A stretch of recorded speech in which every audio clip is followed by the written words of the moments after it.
வேதனை துன்பமெல்லாம் ஒரு நாளும் பிரிக்காதையா, நாதனே நிழலில் நாள்தோறும் வாழ்வேனையா. நாதனே நிழலில் நாள்தோறும் வாழ்வேனையா. கோடி கோடி நன்றி இயேசுவே, கோடி கோடி நன்றி இயேசுவே, கோடி கோடி நன்றி இயேசுவே. நன்றி பலி நன்றி பலி, நல்லவரே உமக்குத்தான். நல்லவரே ஆண்டவரே, வேதனை துன்பமெல்லாம் ஒரு நாளும் பிரிக்காது. கர்த்தர் கொடுக்கிற வேதனை உன் வாழ்க்கையில மிகப்பெரிய ஆசீர்வாதத்தை கொண்டு வரும். உனக்கு ஏன் பாடு?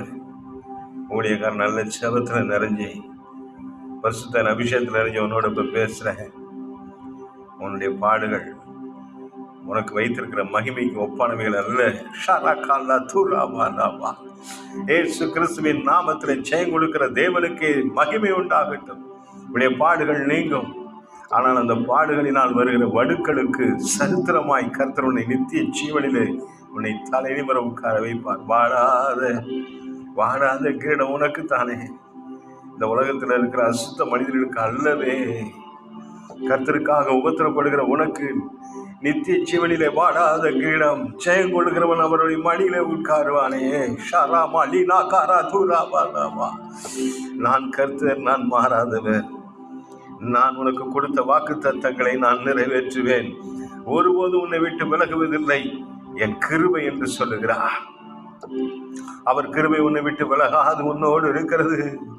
உனக்காக யாவையும் செய்து முடிக்கிற உன்னத தேவன் உன்னை பார்க்கிறார், உன்னை நினைத்திருக்கிறார், உன்னை ஆசீர்வதிக்கிறார், உனக்காக யாவையும் செய்கிறார். உன் பாடுகள் உனக்கு மகிமையை கொண்டு வருகிறது. உபத்திரவத்தை குறித்து நீ அஞ்ச வேண்டாம், கலங்க வேண்டாம், திகைக்க வேண்டாம். அந்த உபத்திரவத்தின் குகையிலே உன்னை தெரிந்து கொண்டவர்.